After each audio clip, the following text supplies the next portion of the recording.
Bom, gente, agora sem mais demora, vamos para a parte 2. Aguenta firme e assista até o final, que tá bem legal essa história. Vamos lá?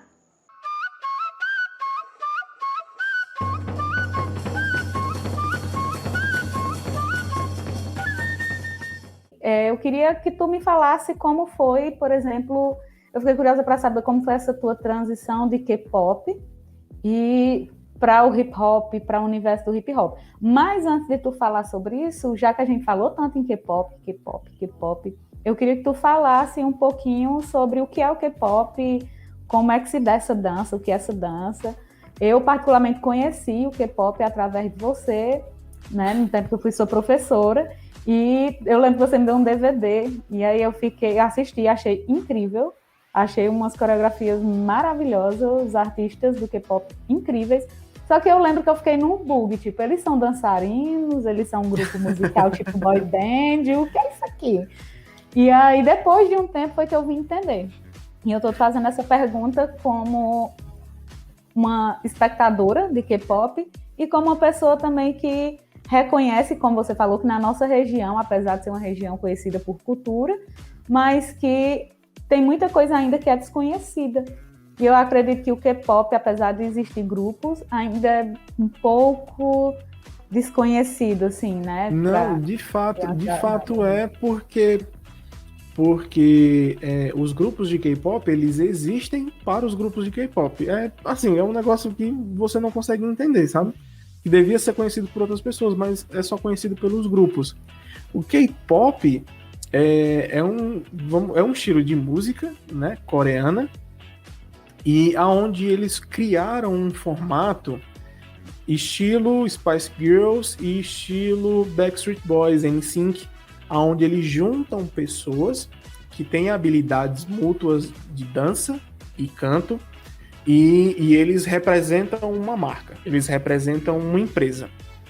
E, assim, os grupos, eles, querendo ou não, eles são grupos meramente empresariais. Eles criam a identidade através da equipe de marketing.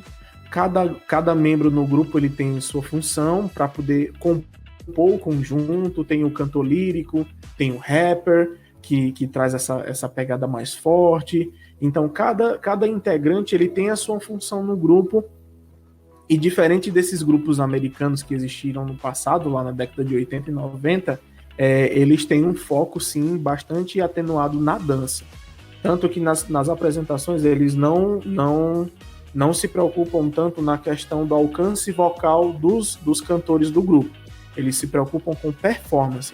Claro que eles têm os momentos em que eles fazem transições e pausas para os cantores e cantoras poderem dar aquele charme, o potencial vocal que eles têm, mas eles estão muito mais preocupados com performance, que é justamente onde entra aquele debate que a gente falou sobre a questão da videodança.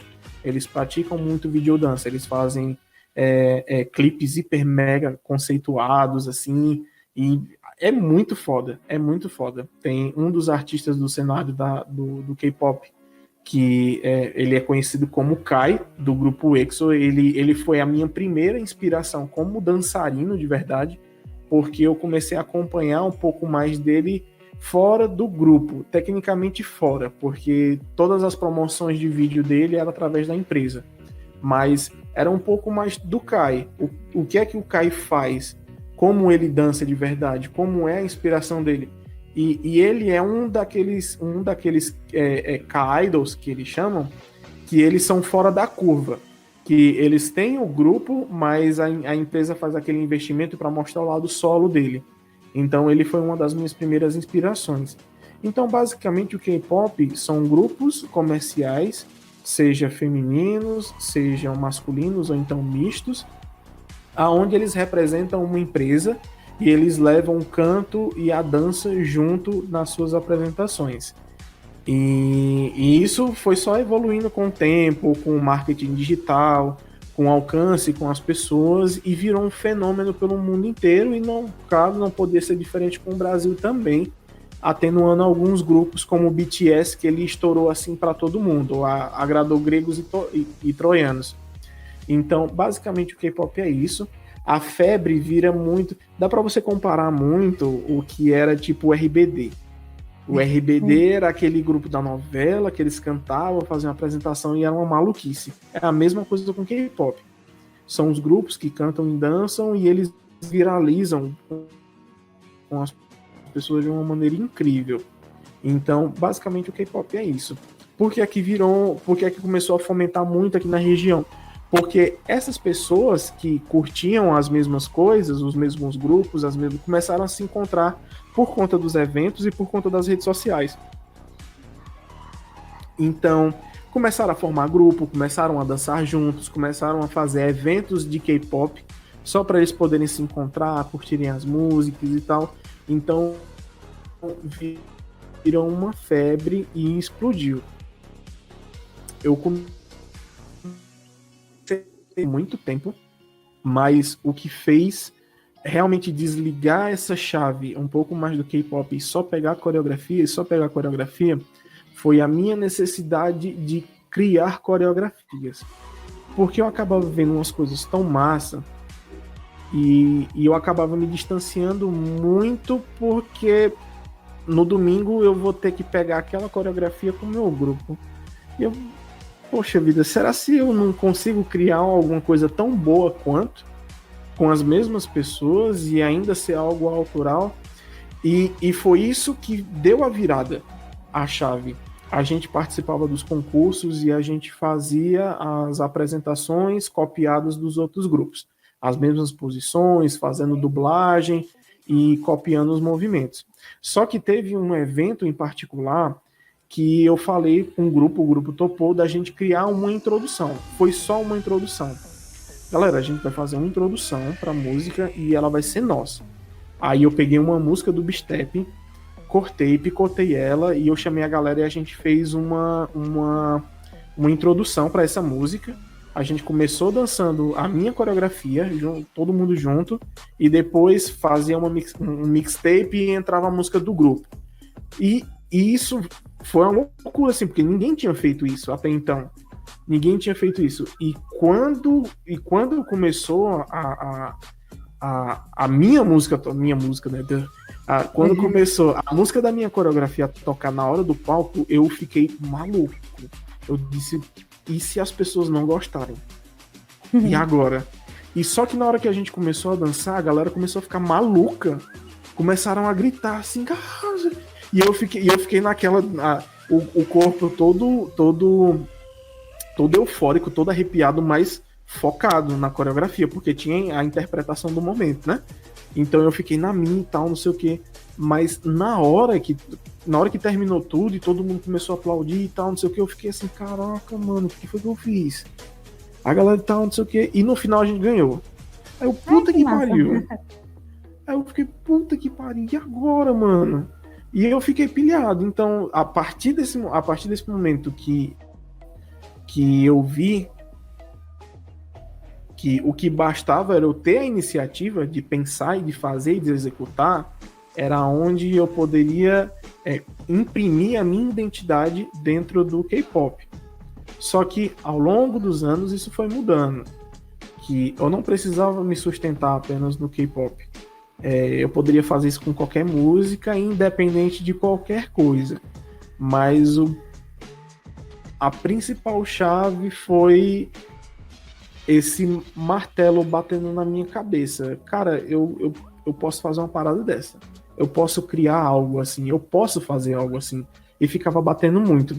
Engraçado que para mim é muito novo isso, essa questão, por exemplo.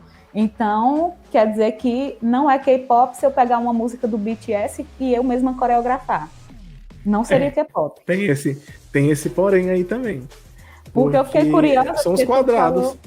São os quadrados. Porque tu falou que é mais uma reprodução, imitar, né? É uma imitação. Você pega ali o grupo e imita as coreografias.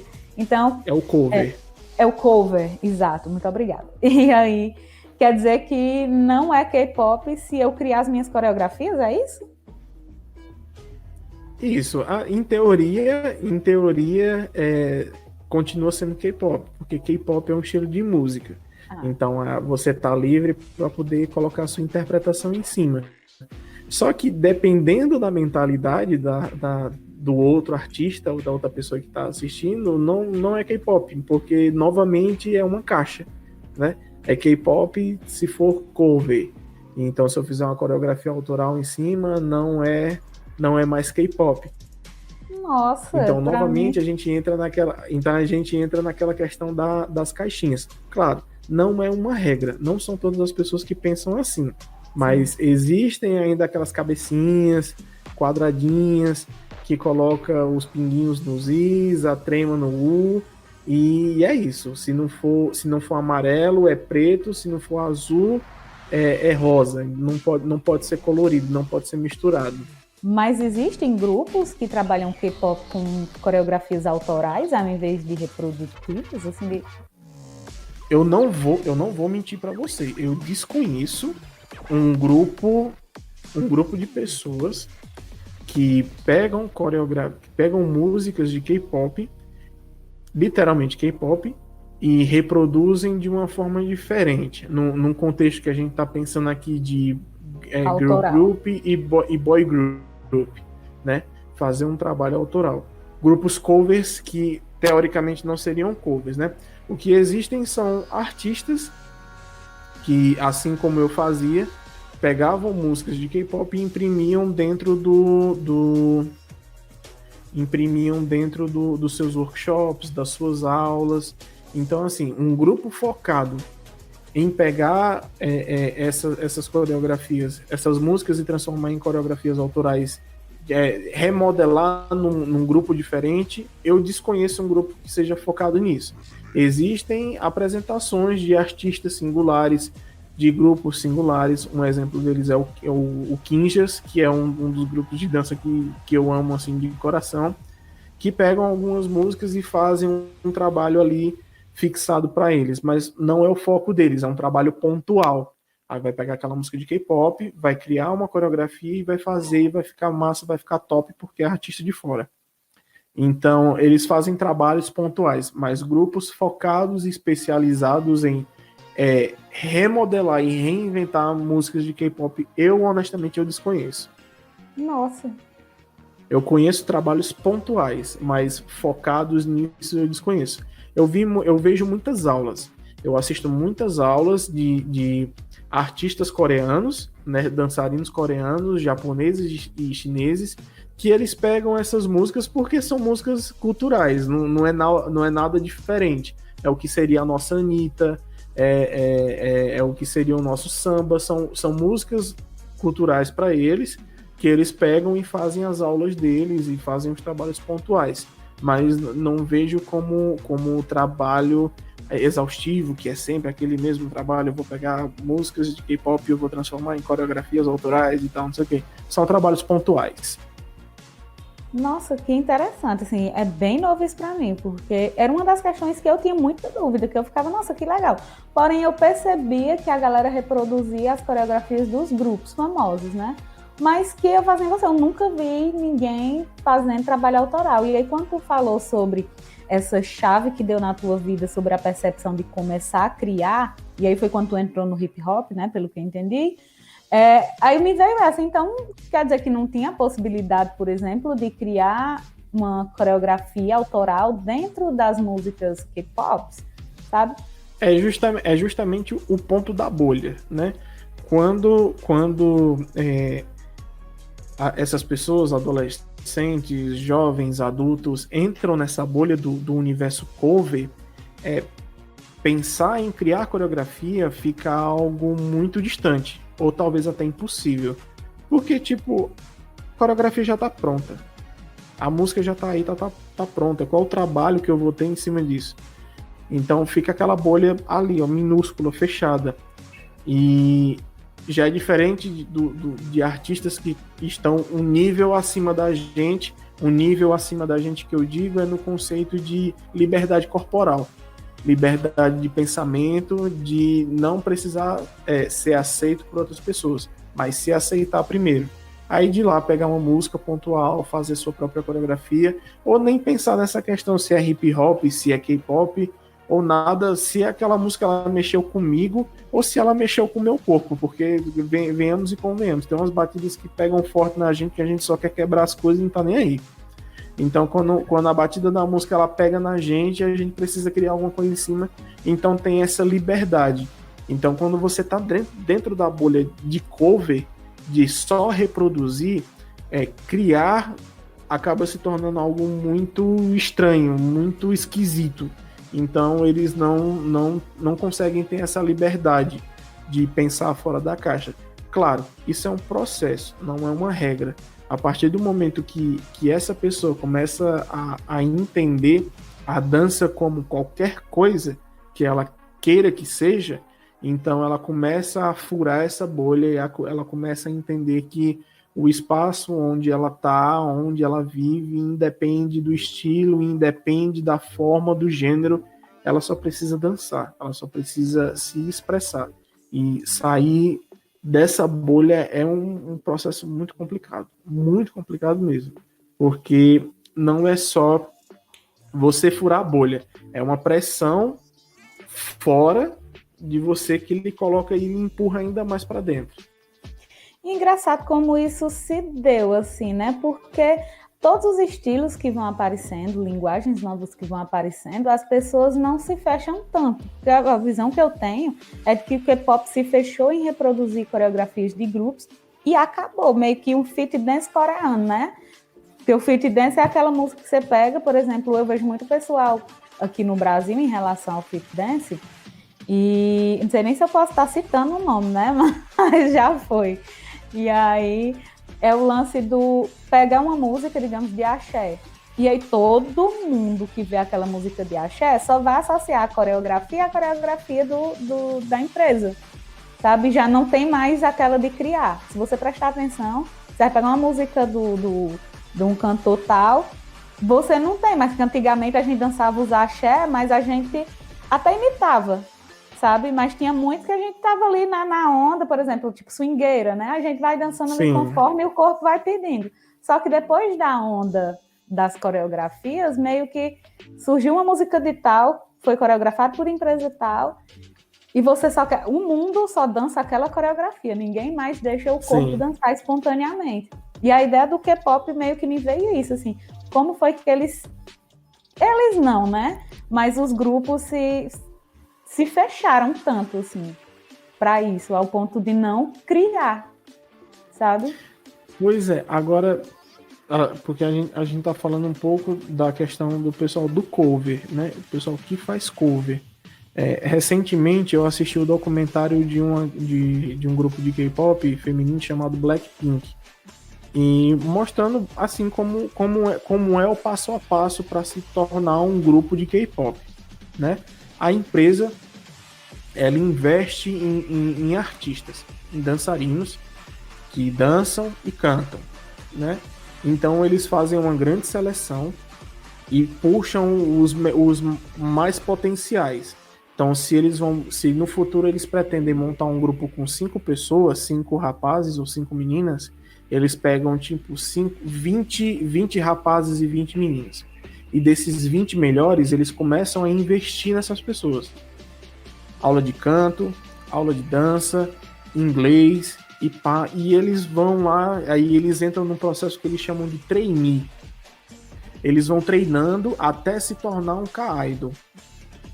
E no documentário do Blackpink mostra como eram os ensaios e os treinos desses meninos e dessas meninas para se tornarem K-idols. E tu não tem noção da estrondosidade de dança e técnica que esse pessoal tem. Eles treinam tanto, eles treinam diariamente, 8 horas por dia, 10 horas por dia, e eles terminam a fase de trainee destruindo na dança, destruindo nível high level de dança, de apresentação na Broadway, de seja lá o que for. Eles terminam top, incríveis. Assim, definição impecável, contrações impecáveis, definição de braço, de perna, arco, sobe, desce, pula, solo. Mas o grupo K-pop ele vira algo tão comercial que todo aquele talento daquele artista é sugado. Assim, uma crítica que eu sempre tive dentro do K-pop é que as coreografias femininas elas eram femininas demais. Femininas a um ponto de que a dançarina ela não tinha liberdade de se expressar de fato. Porque elas precisavam pegar a coreografia seca, sacudida da forma como estava. E eu ficava me perguntando muito, será que esse pessoal eles criam as próprias coreografias? Ou coreógrafos trazem as coreografias? E pesquisando a gente acaba achando nomes muito famosos que fazem as coreografias para eles, né? Então eu ficava muito batendo naquela tecla. E eu vi nesse grupo Blackpink, uma das meninas ela detonava na dança, ela destruía na hora que ela dançava, mas ela, na hora de se apresentar com o grupo, ela ficava tão limitada de um jeito que você desconhecia ela, assim, caramba, ela dança muito e ela tá fazendo só isso. Ela pode muito mais, ela tá expressando só isso, porque ela fica fechada pro comercial. Então o que é que vende ao grupo assim? As menininhas fofinhas, com um semblante mais meiguinho e não tem aquela expressividade de força que ela apresentava na época de trainee, que ela era muito mais potente, era uma mulherzona e tal, e ela destruía e tal, e ela era capada na forma literal de dizer. Ela tinha um potencial imenso, mas para ser comercial, para poder vender para a empresa, ela tinha que dançar somente aquilo. Então, dentro do universo do próprio K-pop, tem muito aquele negócio que você só vai exibir aquilo que a empresa quer que você exiba. Então, os próprios artistas, eles ficam literalmente limitados, tanto que é muito bonito ver o universo do K-pop e tudo, mas tem uma série de problemas psicológicos dentre os dançarinos de K-pop. Alguns processam a empresa por abuso, por aquilo e tal, não sei o quê, questão de dinheiro e tal. Então é uma situação muito complicada, porque eles precisam viver o comércio, muito mais o comercial do que o artístico, porque no final é uma empresa que está colocando dinheiro e ela quer esse dinheiro de volta. Então o que importa não é o artístico, é o que vende, é o que a molecada compra, é o que a meninada compra, o que os rapazes compram. Se vender um grupo estilo bad boy é o que vai vender, então eles vão fazer estilo bad boy, mesmo que nem todos os rapazes se identifiquem dessa forma, mas é o comercial, e o comercial no final sempre vence. A minha crítica não é nem tanto para os artistas de K-pop, sabe? Porque eu acho que eles passam pelo mesmo processo que todos os artistas da indústria da música, por exemplo, para poder realmente serem comerciais, né? A gente vê isso com grandes artistas que já passaram por problemas. A gente tem os exemplos dos artistas do universo Disney, né? E que sempre saem com tretas e tal, porque eles têm um senso crítico artístico, mas eles são o que a empresa quer que eles sejam, né? Que são os artistas norte-americanos. E no Brasil também, em outros lugares, os artistas eles nunca têm o seu senso. Eles passam a ter o seu senso crítico na música a partir do momento que eles têm suas próprias gravadoras e eles vão cantar o que eles querem, vão criticar. Né? A gente tem a exemplo disso, a própria Beyoncé. Hoje a Beyoncé é uma preta empoderadíssima, canta militância negra, quando ela era só uma menina que tinha que ser comercial para poder vender, né?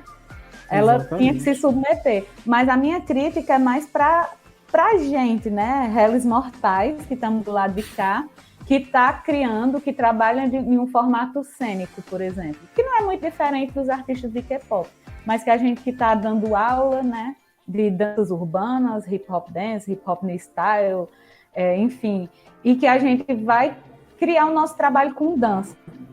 A minha crítica é mais para essa, tipo assim, o porquê que a gente não cria? Por que os artistas de K-pop, a gente que é amante, é fã do K-pop, não pega as músicas e para de copiar os artistas e cria as nossas próprias coreografias? Cria seus grupos. Por que os grupos não criam suas próprias coreografias dentro da música K-pop, ao invés de reproduzir? Como, por exemplo, tipo, existem várias músicas da Beyoncé, da Rihanna, né, da Ariana Grande, que a galera meio que fazem suas próprias coreografias.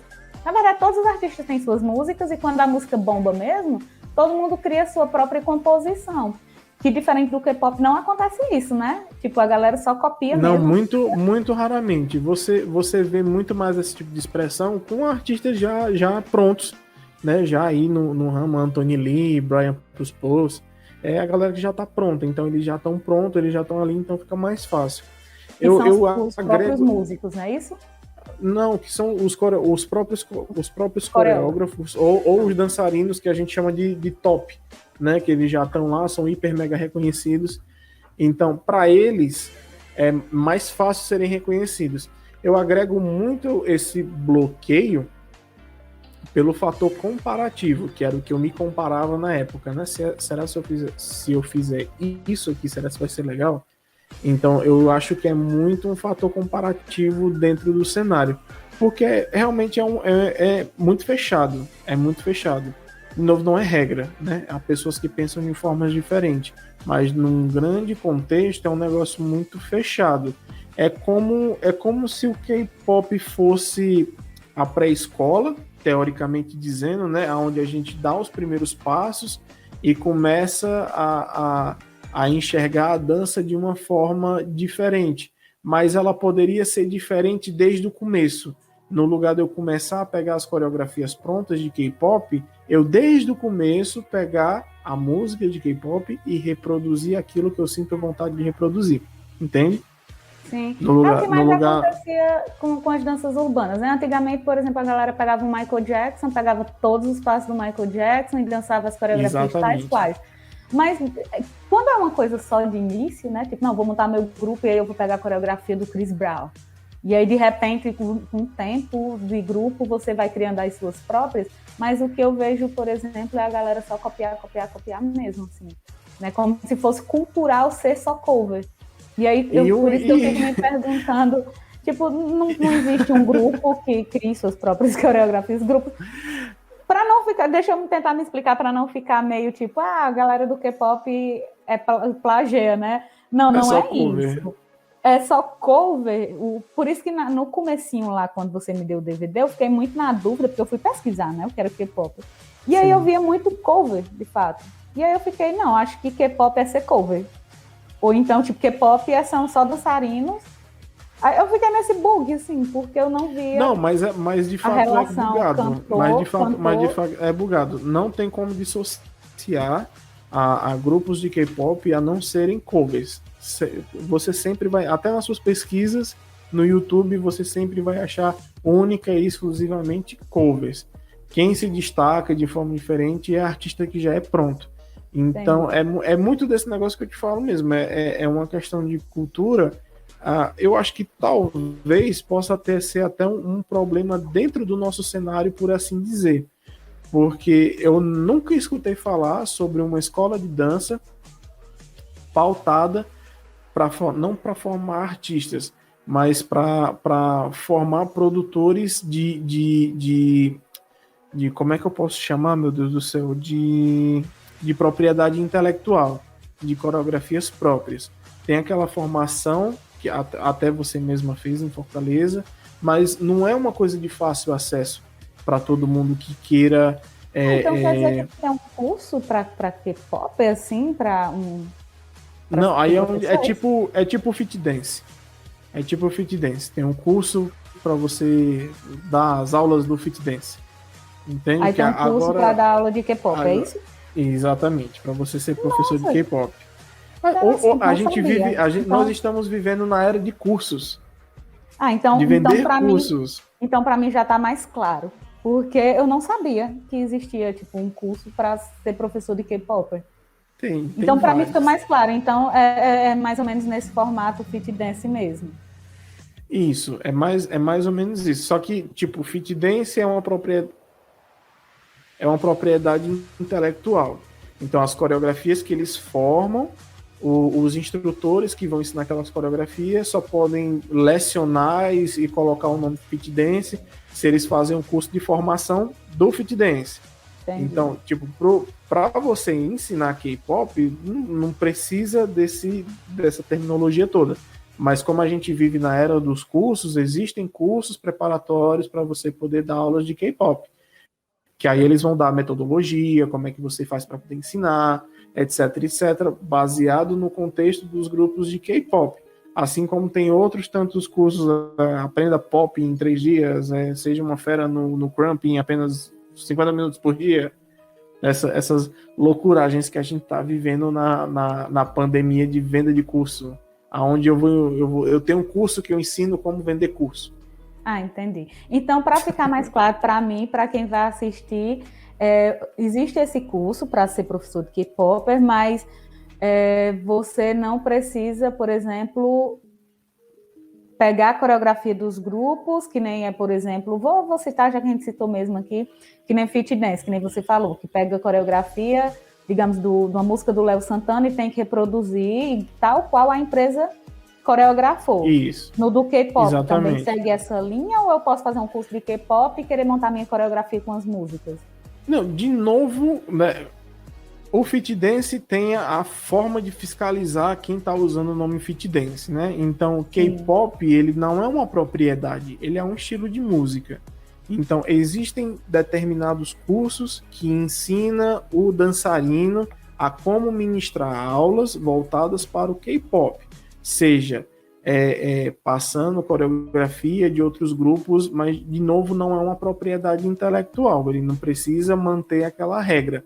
Então, existem cursos pontuais de como ensinar coreografia, porque para esse tipo de aula é tipo meio caminho andado. A coreografia está pronta, o professor ele pega a coreografia e ele repassa para os alunos tal qual ele pegou, se atendo a detalhes e ensinando as técnicas que estão presentes dentro daquela dança. Seja ele esmiuçando a técnica, ou seja ele apenas passando por cima para poder apresentar para o aluno. Não é tão travado quanto o Fit Dance, porque, de novo, Fit Dance ele tem como fiscalizar quem usa o nome Fit Dance. Então, se ele vê uma irregularidade, por exemplo, se eu estou aqui e eu começo a dar aula de Fit Dance porque bateu no meu juízo e eu vou dar aula de Fit Dance.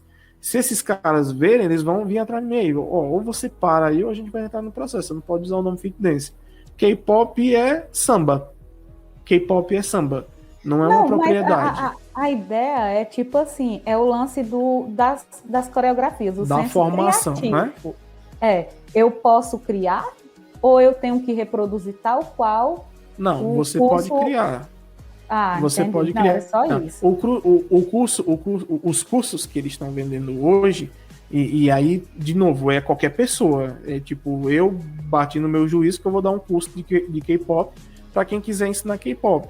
Então, o professor ele dá muito mais a metodologia dele, de como funciona para ele, para outras pessoas replicarem. Entende? É algo, não querendo minimizar, mas é algo muito mais genérico. É muito mais sobre a experiência da outra pessoa de como dar a aula, do que muito mais do que um processo criativo. Hoje eu vou ministrar um curso para vocês de como eu faço o meu processo criativo de música, de coreografia. Entendi. Então, eu sigo esse processo assim, assim, assim, eu faço assim, assim, assado, eu uso técnica assim, assim, assim. Então, isso é muito mais aberto, é muito mais abrangente, que depende muito mais do aluno do que do professor. Aí já então, cursos pontuais. Então, esses cursos, tipo, curso para professores de K-pop, é muito mais, tipo, aprenda a dar aulas de hip hop.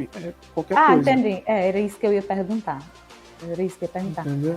Então, muito qualquer coisa. Então, tranquilo. Então, acho que é mais a questão de escolha mesmo, né? Tipo, exatamente. Já que tem um curso e eu posso criar, eu acho que então é mais uma questão de escolha de quem trabalha com K-pop querer mais fazer a coreografia pronta, digamos assim. Exato. É muito mais sobre caixa, né? Em qual caixa você tá, ou se você quer ser a criança do lado de fora que brinca com todas as caixas.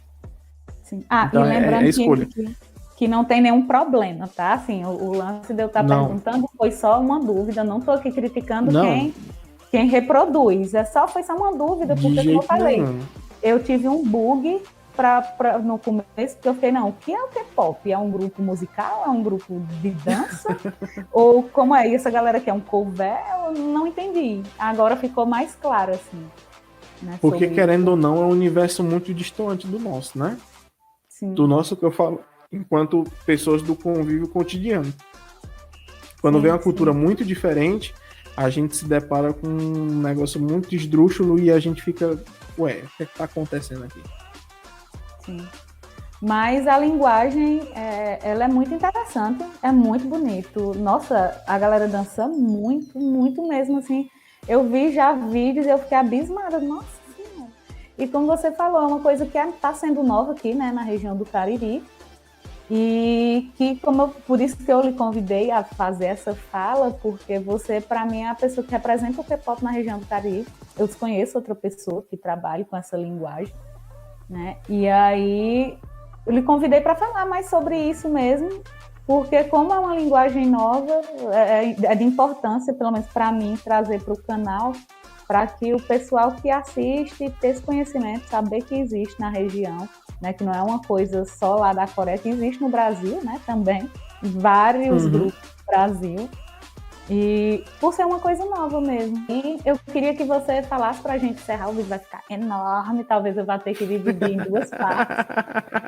E aí eu queria que, para a gente encerrar, que tu falasse como é que tá, assim, a tua vida em relação à dança e quais os teus planos futuros, assim, com ela.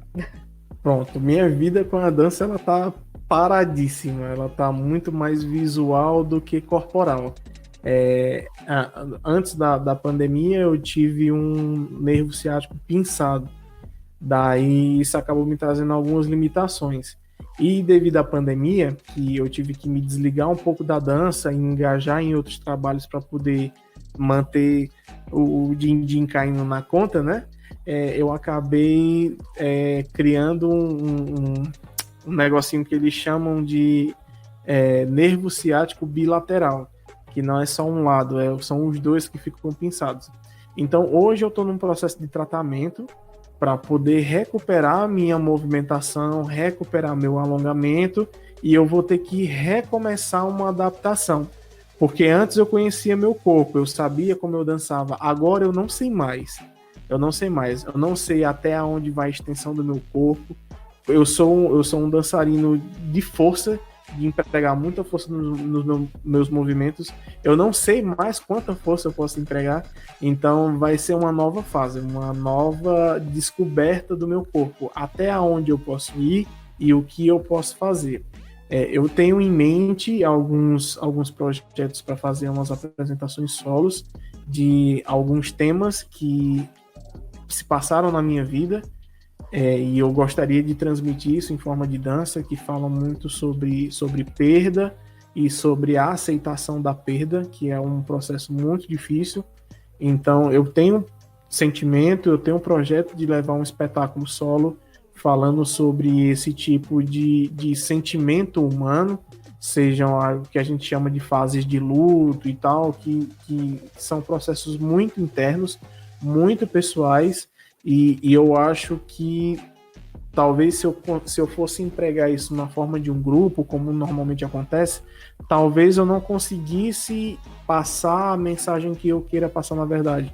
Então eu penso nesse projeto solo, para quando, se Deus quiser, as coisas voltarem ao normal e a gente puder compartilhar do mesmo espaço sem ter medo nenhum, eu conseguir levar ao palco essa apresentação, mas ainda num horizonte muito sem muita luminosidade, porque eu preciso voltar a reconhecer meu corpo, passar por essa fase de recuperação do nervo ciático, porque dança é corpo, então eu preciso cuidar do meu corpo, redescobrir ele para tentar trazer de volta. É um prazer enorme estar conversando com você. A gente sempre teve papos muito legais depois de algumas aulas, quando a gente se encontrava também. É um prazer enorme, acho que é por isso que esse vídeo ficou tão grande. Mas é isso, eu só queria deixar a mensagem de que a dança é muito mais do que só movimento corporal, é muito mais sobre subir num palco, receber aplauso, é muito mais sobre montar grupo, é muito mais do que movimentos sensuais, muito mais do que qualquer tipo de outro movimento, é muito mais sobre você enquanto pessoa.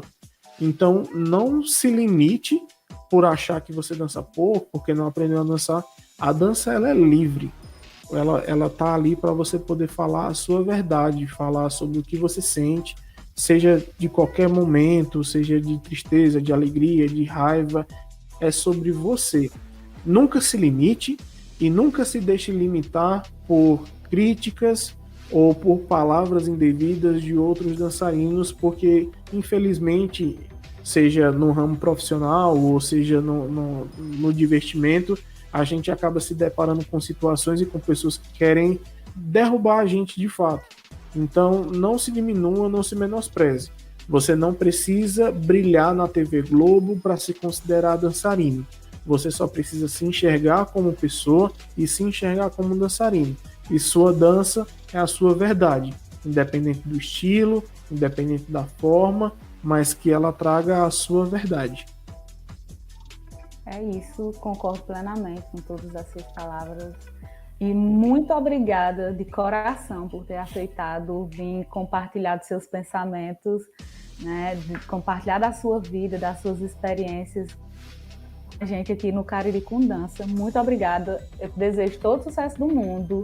Valeu. E que você retorne, que você se reconheça e que você volte, porque você é um puta artista, um puta dançarino. E que eu admiro demais de aluno para sabe assim, um ídolo. Eu realmente admiro, sou uma fã do seu trabalho demais. Então, agradeço. Obrigado. Muito obrigado mesmo e sucesso. Obrigado, Tatá. Valeu, pessoal. Tchau. Valeu, Tatá. Um abraço. Tchau. Até mais algum dia, né? A gente poder compartilhar de conversas. E é isso. Se Beijão. Deus quiser. E tchau, tchau. Tchau. E bom, gente, essa história vai ficando por aqui. Cariri com Dança vai ficando por aqui. Esse foi o nosso vídeo de hoje. Espero que vocês tenham gostado. Compartilha com os amigos, com a família, né, com o pessoal da dança. Quem não é da dança também.